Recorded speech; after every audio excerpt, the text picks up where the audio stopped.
Hey guys welcome back. ಎಲ್ಲರೂ ಹೇಗಿದ್ದೀರಾ? Hope ಎಲ್ಲರೂ ಚೆನ್ನಾಗಿದ್ದೀರಾ ಅಂದ್ಕೊಂಡಿದ್ದೀನಿ. ಯಾರೆಲ್ಲ ಹೊಸದಾಗಿ ನನ್ನ ಚಾನಲ್ ನೋಡ್ತಾ ಇದ್ದೀರಾ ಪ್ಲೀಸ್ ಸಬ್ಸ್ಕ್ರೈಬ್ ಮಾಡ್ಕೊಳ್ಳಿ, ಹಾಗೆ ಬೆಲ್ ಐಕಾನು ಕೂಡ ಪ್ರೆಸ್ ಮಾಡ್ಕೊಳ್ಳಿ. ಇವತ್ತಿನ ವಿಡಿಯೋದಲ್ಲಿ ಗರ್ಭಿಣಿ ಸ್ತ್ರೀಯರು ಏನೇನೆಲ್ಲ ಮಾಡಬಾರ್ದು ಅನ್ನೋದನ್ನ ತಿಳ್ಕೊತಾ ಹೋಗೋಣ.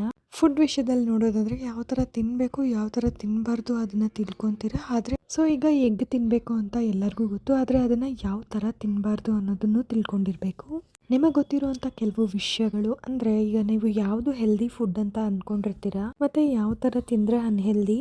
ಹೀಗೆ ಮೊಟ್ಟೆನೇ ತಗೊಳ್ಳಿ, ಮೊಟ್ಟೆನ ನೀಟಾಗಿ ಬಾಯ್ಲ್ ಮಾಡಿ ಕಂಪ್ಲೀಟ್ ಬಾಯ್ಲ್ ಆದಮೇಲೆ ಸಿಪ್ಪೆ ಸುಲಿದು ತಿನ್ನಬೇಕಾಗತ್ತೆ. ಆಫ್ ಬಾಯ್ಲ್ ಮಾಡಿಕೊಂಡು ತಿನ್ನಬಾರ್ದು. ಈ ಥರ ತಿನ್ನೋದ್ರಿಂದ ಹೊಟ್ಟೆಗೆ ಸಮಸ್ಯೆ ಆಗುತ್ತೆ. ನಾರ್ಮಲ್ ಫುಲ್ ವೆಜಿಟೇಬಲ್ಸ್ ಹಾಕಿ ತರಕಾರಿ ಹಾಕಿ ಮಾಡಿಕೊಂಡು ತಿನ್ಬೋದು. ಮೊಟ್ಟೆನ ನೀಟಾಗಿ ಕುಕ್ ಆಗಿರಬೇಕು. ಹಸಿ ಮೊಟ್ಟೆ ಕೂಡ ತಗೊಳ್ಳೋ ಹಾಗಿಲ್ಲ. ಸೈಂಟಿಫಿಕ್ ಕಾರಣ ನೋಡೋದಾದ್ರೆ ಇದರಲ್ಲಿ ಸ್ಯಾಲ್ಮನಾ ಬ್ಯಾಕ್ಟೀರಿಯಾ ಇರುತ್ತೆ, ಇದು ನಿಮ್ಮ ಹೆಲ್ತನ್ನ ಹಾಳು ಮಾಡುತ್ತೆ. ನೆಕ್ಸ್ಟ್ ಫುಡ್ ನಾವು ಯಾವುದು ನೋಡ್ಕೊಂಡು ತಿನ್ನಬೇಕು ಪ್ರೆಗ್ನೆನ್ಸಿಲಿ ಅಂತ ಹೇಳಿದ್ರೆ ನಾನ್ ವೆಜ್ ಎಲ್ಲ ಒಳ್ಳೇದು, ಮತ್ತೆ ಅದರಲ್ಲಿ ಪ್ರೋಟೀನ್ ಇರುತ್ತೆ, ವೈಟಮಿನ್ಸ್ ಇರುತ್ತೆ, ಆರಾಮಾಗಿ ತಗೊಳ್ಬೋದು.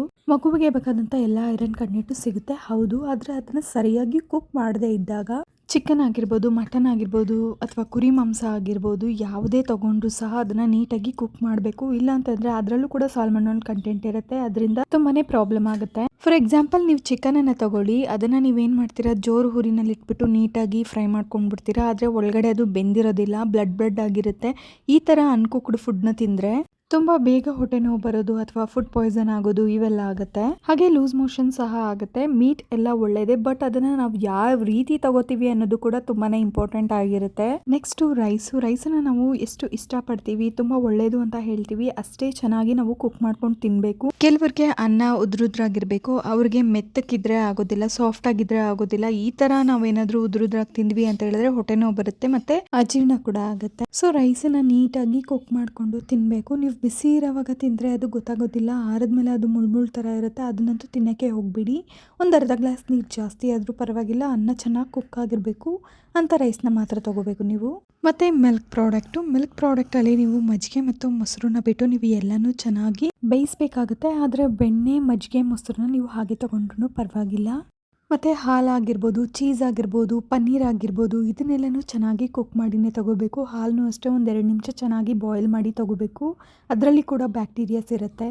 ಇದೆಲ್ಲ ನಮ್ಮ ಆರೋಗ್ಯಕ್ಕೆ ಬಹಳನೇ ಒಳ್ಳೆಯದು, ಆದರೆ ನಾವು ಯಾವ ರೀತಿ ಸೇವಿಸ್ತೀವಿ ಅನ್ನೋದು ಕೂಡ ತುಂಬಾ ಮುಖ್ಯ ಆಗಿರುತ್ತೆ. ನೆಕ್ಸ್ಟು ಮೆಂತೆಕಾಳುಗಳನ್ನ ನಾವು ಸಾಮಾನ್ಯವಾಗಿ ನೆನೆಸ್ಬಿಟ್ಟು ತಗೊಳ್ತೀವಿ ಅಥವಾ ನುಂಗುತ್ತೀವಿ. ಈ ಥರ ಮಾಡೋಕ್ಕೆ ಹೋಗಬಾರ್ದು. ಮೆಂತೆಕಾಳುಗಳನ್ನು ಸ್ವಲ್ಪ ಕ್ವಾಂಟಿಟಿನಲ್ಲಿ ತಗೋಬೇಕು, ಅಥವಾ ಚಟ್ನಿ ಪುಡಿಗಳಲ್ಲಿ ಹಾಕ್ತೀವಿ, ಪುಳಿಯೋಗರದಲ್ಲಿ ಹಾಕ್ತೀವಲ್ವ, ಸ್ವಲ್ಪ ಪ್ರಮಾಣದಲ್ಲಿ ತಗೊಂಡ್ರೆ ಏನೂ ತೊಂದರೆ ಇಲ್ಲ. ಆದರೆ ಮೆಂತೆ ಕಾಳುಗಳನ್ನು ತಿನ್ನಕ್ಕೆ ಹೋಗ್ಬಿಡಿ. ಕೆಲವು ಟೈಮಲ್ಲಿ ನಮಗೆ ಪೀರಿಯಡ್ ಸರಿಯಾಗಿ ಆಗಿಲ್ಲ ಅಂತ ಹೇಳಿದಾಗ ಮೆಂತೆ ಕಾಳುಗಳನ್ನು ನುಂಗ್ಲಿಕ್ಕೆ ಹೇಳ್ತಾರೆ. ಮತ್ತೆ ಬ್ಲೀಡಿಂಗ್ ಚೆನ್ನಾಗಾಗುತ್ತೆ, ಯೂಟ್ರಸ್ ಕ್ಲೀನ್ ಆಗುತ್ತೆ ಅಂತ ಹೇಳಿ. ಅದು ನಮಗೆ ಪ್ರೆಗ್ನೆನ್ಸಿನಲ್ಲಿ ಬೇಕಾಗಿಲ್ಲ. ನೀವು ಸೊಪ್ಪನ್ನ ಬೇಕಾದ್ರೆ ತಗೊಳ್ಳಿ, ಮೆಂತೆ ಸೊಪ್ಪನ್ನ ಪಲ್ಯದ ರೂಪದಲ್ಲಿ ತಗೊಳ್ಳಿ, ಪಲಾವ್ ಮಾಡ್ಕೊಂಡು ತಿನ್ನಿ, ಸೊಪ್ಪು ಸಾಂಬಾರು ಮಾಡ್ಕೊಂಡು ತಿನ್ನಿ, ತುಂಬಾನೇ ಒಳ್ಳೇದು. ಬಟ್ ಕಾಳುಗಳು ಬೇಡ. ಕನ್ಸೀವ್ ಆಗಿಲ್ಲದೆ ಇರೋ ಟೈಮಲ್ಲಿ ಏನಾದರೂ ಹೊಟ್ಟೆ ನೋವು ಬಂತು ಅಂತ ಹೇಳಿದಾಗ ನಾವು ಮೆಂತೆ ಕಾಳುಗಳನ್ನು ಹಾಕೊಂಡು ತಿಂದು ಕುಡಿದ್ರೆ ಹೊಟ್ಟೆ ನೋವು ಕಡಿಮೆ ಆಗುತ್ತೆ. ಬಟ್ ಪ್ರೆಗ್ನೆನ್ಸಿನಲ್ಲಿ ಬೇಡ. ಎಷ್ಟು ಒಳ್ಳೆಯದು, ಅದರಿಂದ ನಮಗೆ ಡಿಸ್ಅಡ್ವಾಂಟೇಜಸ್ ಬೇಡ. ನೆಕ್ಸ್ಟು ಎಳ್ಳು ಕಾಳುಗಳು, ಬಿಳಿ ಕಾಳು, ಕಪ್ಪು ಕಾಳು ಇರುತ್ತೆ, ಅದು ಯಾವುದನ್ನು ತಗೊಳಕ್ಕೆ ಹೋಗಬಾರ್ದು. ಯಾಕಂತ ಹೇಳಿದ್ರೆ ಎಳ್ಳು ಕಾಳುಗಳು ಹೀಟು, ದೇಹದ ಉಷ್ಣತೆಯನ್ನು ಜಾಸ್ತಿ ಮಾಡುತ್ತೆ, ಅದರಿಂದ ಪ್ರೆಗ್ನೆಂಟ್ ಇರೋರು ಯಾರು ಎಳ್ಳೆನ ತಗೋಬಾರ್ದು.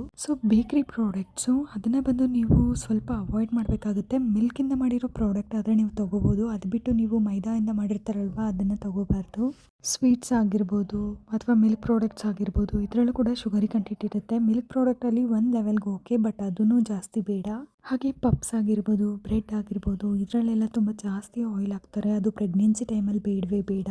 ಪ್ರೆಗ್ನೆನ್ಸಿ ಟೈಮಲ್ಲಿ ನಿಮಗೆ ಇದನ್ನು ಯಾವುದು ತಿನ್ನೋಕ್ಕಾಗಲ್ಲ ಅಂತ ಹೇಳ್ಬಿಟ್ಟು ಫ್ರಿಜ್ಜಲ್ಲಿ ಇಟ್ಕೊಂಡು ತಿನ್ನೋದು, ಬೆಳಗ್ಗೆ ಎದ್ದು ಬಿಸಿ ಮಾಡೋದು, ಇದನ್ನೆಲ್ಲ ಮಾಡೋಕ್ಕೆ ಹೋಗಬೇಡಿ. 1 ನೈಟ್ ಇಟ್ಟರೆ ಅದರಲ್ಲಿ ಬ್ಯಾಕ್ಟೀರಿಯಾಸ್ ಎಲ್ಲ ಆಗಿಬಿಡುತ್ತೆ. ಆದಷ್ಟು ಬೇಕರಿ ಐಟಮ್ಸ್ನ ಅವಾಯ್ಡ್ ಮಾಡಿ. ಅಲ್ಲಿಗೂ ನಿಮಗೆ ಕ್ರೇವಿಂಗ್ಸ್ ಆಯಿತು ಅಂತ ಹೇಳಿದ್ರೆ ಒಂದು ಸ್ವಲ್ಪ ತಗೊಳ್ಳಿ, ಜಾಸ್ತಿ ಬೇಡ. ಮತ್ತೊಂದು ಲೆಫ್ಟ್ ಓವರ್ ಫುಡ್ನ ತಿನ್ನೋದು. ನೈಟ್ ತುಂಬ ಜಾಸ್ತಿ ಮಾಡಿಬಿಟ್ಟಿರ್ತೀರಾ ಅಂತ ಹೇಳ್ಬಿಟ್ಟು ಅದನ್ನು ಫ್ರಿಜ್ಜಲ್ಲಿ ಇಡೋದು, ಬೆಳಗ್ಗೆ ಎದ್ದು ಅದನ್ನ ಬಿಸಿ ಮಾಡ್ಕೊಂಡು ತಿನ್ನೋದು ಪ್ರೆಗ್ನೆನ್ಸಿ ಟೈಮಲ್ಲಿ ಮಾಡೋಕ್ಕೆ ಹೋಗಬೇಡಿ. ಪ್ರೆಗ್ನೆನ್ಸಿ ಮುಂಚೆ ನೀವು ಇದನ್ನೆಲ್ಲ ತೊಗೋಬೋದು, ಆದರೆ ಪ್ರೆಗ್ನೆನ್ಸಿ ಆದಮೇಲೆ ನೀವು ಇದನ್ನೆಲ್ಲ ತೊಗೋಬಾರ್ದು. ನೀವು ತುಂಬ ಕೇಸಸ್ ನೋಡಿರ್ಬೋದು, ಚಿಕನ್ ಮಟನ್ನೇ ಅಲ್ವಾ ಜಾಸ್ತಿ ಫ್ರಿಜ್ಜಲ್ಲಿ ಇಟ್ಟು ತಿನ್ನೋದು, ಯಾಕಂದರೆ ಅದೇ ಉಳಿದಿರುತ್ತೆ. ಅದರಿಂದ ಅದನ್ನ ಫ್ರಿಜ್ಜಲ್ಲಿಟ್ಟು ಬೆಳಗ್ಗೆ ಬಿಸಿ ಮಾಡ್ಕೊಂಡು ತಿನ್ನೋದ್ರಿಂದ ಹೆಲ್ತ್ ಅಪ್ಸೆಟ್ ಆಗುತ್ತೆ. ಇದರಿಂದ ಆ ಥರ ಮಾಡೋಕ್ಕೆ ಹೋಗಬೇಡಿ. ಬೆಳಗ್ಗೆ ಅಡುಗೆ ಮಾಡಿದ್ದೀರಾ ಅಂತ ಹೇಳಿದ್ರೆ ಅದನ್ನು ನೈಟ್ಗೆ ಖಾಲಿ ಮಾಡಿಬಿಡಿ, ಅದನ್ನು ಇನ್ನೂ ನೆಕ್ಸ್ಟ್ ಡೇವರೆಗೂ ಇಟ್ಕೋಬೇಡಿ. ಆ ಥರ ಇಟ್ಕೊಂಡು ತಿನ್ನೋದ್ರಿಂದ ಹೆಲ್ತ್ಗೆ ತುಂಬಾ ಕೆಟ್ಟ ಪರಿಣಾಮ ಬೀರುತ್ತೆ. ಜಾಸ್ತಿ ಇತ್ತು ಅಂತ ಹೇಳಿದ್ರೆ ಯಾರಿಗಾದ್ರೂ ಕೊಟ್ಬಿಡಿ, ಅಥವಾ ಚೆನ್ನಾಗಿಲ್ಲ ಅಂದರೆ ಅದನ್ನು ನಾಯಿಗೆ ಹಾಕ್ಬಿಡಿ. ನೀವು ಮಾತ್ರ ತಣ್ಣಕ್ಕಿರೋ ಅನ್ನ ಆಗಿರ್ಬೋದು ಇದನ್ನೆಲ್ಲ ಬಿಸಿ ಮಾಡ್ಕೊಂಡು ತಿನ್ನಕ್ಕೆ ಹೋಗ್ಬೇಡಿ, ನಿಮಗೆ ಹೆಲ್ತ್ ಅಪ್ಸೆಟ್ ಆಗುತ್ತೆ, ಎಸ್ಪೆಷಲಿ ಪ್ರೆಗ್ನೆನ್ಸಿ ಟೈಮಲ್ಲಿ. ನೆಕ್ಸ್ಟು ಸ್ಟ್ರೀಟ್ ಫುಡ್ಸ್ ಅಂದರೆ ಎಣ್ಣೆಯಲ್ಲಿ ಡೀಪ್ ಫ್ರೈ ಮಾಡಿರ್ತಾರೆ, ಎಣ್ಣೆಯಲ್ಲಿ ಕರೆದಿರ್ತಾರೆ, ಮತ್ತು ಮಸಾಲ, ಅಜಿನಮೋಟೊ ಈ ಥರದ್ದೆಲ್ಲ ಜಾಸ್ತಿ ಹಾಕಿರ್ತಾರಲ್ಲ ಅದನ್ನೆಲ್ಲ ಕಂಪ್ಲೀಟಾಗಿ ಅವಾಯ್ಡ್ ಮಾಡಬೇಕು. ಬೋಂಡ ಆಗಿರ್ಬೋದು, ಬಜ್ಜಿ, ಪಕೋಡ ಇಂಥದ್ದೆಲ್ಲ ನೀವು ಔಟ್ಸೈಡಲ್ಲೇ ತಿನ್ನೋಕೆ ಹೋಗಬೇಡಿ. ಯಾವ್ಯಾವ ಎಣ್ಣೆಯಲ್ಲಿ ಮಾಡಿರ್ತಾರೋ ಗೊತ್ತಿಲ್ಲ. ನಿಮಗೆ ತುಂಬ ಕ್ರೇವಿಂಗ್ಸ್ ಆಯಿತು ಅಂತ ಹೇಳಿದ್ರೆ ಮನೆಯಲ್ಲಿ ಸಿಂಪಲ್ಲಾಗಿ ಮಾಡ್ಕೊತೀನಿ, ತುಂಬ ಹೆಲ್ದಿಯಾಗಿ ಇರುತ್ತೆ. ಆದಷ್ಟು ಹೋಮ್ ಫುಡ್ನ ಲೈಕ್ ಮಾಡಿ, ಔಟ್ಸೈಡ್ ಫುಡ್ನ ಲೈಕ್ ಮಾಡೋಕ್ಕೆ ಹೋಗಬೇಡಿ. ಮತ್ತು ಇನ್ನೊಂದು ಫಾಸ್ಟ್ ಫುಡ್ನ ತುಂಬ ಇಷ್ಟಪಡ್ತೀರ, ಲೈಕ್ ಪಾನಿಪುರಿ ಆಗಿರ್ಬೋದು, ಪಿಜ್ಜಾ, ಬರ್ಗರ್ ಇಂಥದ್ದನ್ನೆಲ್ಲ ತುಂಬಾ ಇಷ್ಟಪಟ್ಟು ತಿಂತೀರಾ. ಇದೆಲ್ಲ ನಿಮಗೆ ನ್ಯೂಟ್ರಿಯೆಂಟ್ಸ್ನ ಕೊಡೋದೇ ಇಲ್ಲ. ಆದಷ್ಟು ಹಣ್ಣು, ಸೊಪ್ಪು, ತರಕಾರಿ, ಫಿಶ್ಶು ಈ ಥರದ್ದೆಲ್ಲ ತೊಗೊಳ್ಳಿ. ನಿಮಗೆ ಏನು ಬೇಕು ಪ್ರೆಗ್ನೆನ್ಸಿ ಟೈಮಲ್ಲಿ ಅದನ್ನೆಲ್ಲ ಒದಗಿಸ್ಕೊಡುತ್ತೆ. ನೆಕ್ಸ್ಟು ಫ್ರೂಟ್ಸಲ್ಲಿ ಪಪ್ಪಾಯ ನೋಡೋದಾದರೆ ಅದರಲ್ಲಿ ಟಾಕ್ಸಿಕ್ ಇರುತ್ತೆ ಅಂತ ಹೇಳ್ತಾರೆ. ಇದರಲ್ಲಿ ಇರುವಂಥ ಈಟ್ ಎನ್ಸೈಮ್ಸ್ ಏನು ಮಾಡುತ್ತೆ ಅಂದರೆ ಯೂಟ್ರಸ್ ಪೇಯ್ನ್ ಬರುತ್ತೆ. ಪಪ್ಪಾಯದಲ್ಲಿ ಪ್ರೊಮಲಿನ್ ಕೂಡ ಇದೆ ಅಂತ ಹೇಳ್ತಾರೆ. ಸೊ ಹೀಗಾಗಿ ಪಪ್ಪಾಯನ ಸ್ವಲ್ಪ ಅವಾಯ್ಡ್ ಮಾಡಿ. ಮತ್ತೊಂದು ಪೈನಾಪಲ್ನ ತೊಗೋಬಾರ್ದು ಅಂತ ಹೇಳ್ತಾರೆ. ಇದನ್ನು ಅಷ್ಟೇ ನೀವು ನಾರ್ಮಲ್ ಇದ್ದಾಗೆ ತೊಗೊಳ್ಳಿ. ಅದು ಒಂಥರ ಏನೋ ಉರಿ ಥರ ಒಂಥರ ನೆವೆ ಥರ ಆಗ್ತಿರುತ್ತೆ, ಮತ್ತು ಸ್ವಲ್ಪ ಜನಕ್ಕೆ ಅಲರ್ಜಿ ಸಹ ಆಗಿಬಿಡುತ್ತೆ. ನೀವು ಪ್ರೆಗ್ನೆನ್ಸಿನಲ್ಲಿ ತಿನ್ನೋಕ್ಕೆ ಹೋಗಬೇಡಿ. ಅಕಸ್ಮಾತ್ ನಿಮಗೆ ಮಗು ಆಗಿಬಿಟ್ಟಿದೆ ಅಂತ ಹೇಳಿದಾಗ ನಿಮ್ಗೆ ಇಷ್ಟ ಆಯಿತು ಅಂದರೆ ಒಂದು ಸ್ವಲ್ಪ ತೊಗೊಳ್ಳಿ ಅಷ್ಟೇ. ಪೈನಾಪಲ್ ತುಂಬ ಉಷ್ಣ ಕೊಡುವಂಥ ಹಣ್ಣು, ಅದರಿಂದ ಅದನ್ನು ತೊಗೊಳಕ್ಕೆ ಹೋಗಬೇಡಿ, ಆದಷ್ಟು ಅವಾಯ್ಡ್ ಮಾಡಿ. ಈಗ ನೀವು ತಿಳ್ಕೊಂಡಿದ್ದೀರಾ ಅಲ್ವಾ ಯಾವುದನ್ನು ಹೇಗೆ ತೊಗೋಬೇಕು, ಯಾವ ರೀತಿ ತೊಗೋಬೇಕು ಅಂತ ಹೇಳ್ಬಿಟ್ಟು. ಇದನ್ನು ನೀವು ಸ್ವಲ್ಪ ಫಾಲೋ ಮಾಡಿದ್ರೆ ನೀವು ಆರಾಮಾಗಿ ನಿಮ್ಮ ಪ್ರೆಗ್ನೆನ್ಸಿ ಜರ್ನಿನ ಆರಾಮಾಗಿ ಕಂಪ್ಲೀಟ್ ಮಾಡ್ಕೋಬಹುದು. ಹಾಗೆ ನೀವು ಕೂಡ ಹೆಲ್ದಿಯಾಗಿರ್ಬೋದು, ಮಗು ಕೂಡ ಹೆಲ್ದಿಯಾಗಿ ಇಟ್ಕೋಬಹುದು. ಯಾವುದೇ ಪದಾರ್ಥ ಆಗಲಿ ಪ್ರೆಗ್ನೆನ್ಸಿ ಟೈಮಲ್ಲಿ ಚೆನ್ನಾಗಿ ಕುಕ್ ಮಾಡಿ ತೊಗೋಬೇಕು, ಯಾವುದನ್ನು ಅರ್ಧಂಬರ್ಧ ಬೇಯಿಸಿ ತೊಗೋಬಾರ್ದು. ಸೊ ವಿಡಿಯೋ ನಿಮಗೆ ಇಷ್ಟ ಆಗಿದೆ ಅಂದ್ಕೊಂಡಿದ್ದೀನಿ. ಇನ್ನಷ್ಟು ಇದೇ ಥರದ ಯೂಸ್ಫುಲ್ ವೀಡಿಯೋಸ್ಗಾಗಿ ನನ್ನ ಚಾನಲ್ನ ಸಪೋರ್ಟ್ ಮಾಡೋದನ್ನು ಮರಿಬೇಡಿ. Thank you.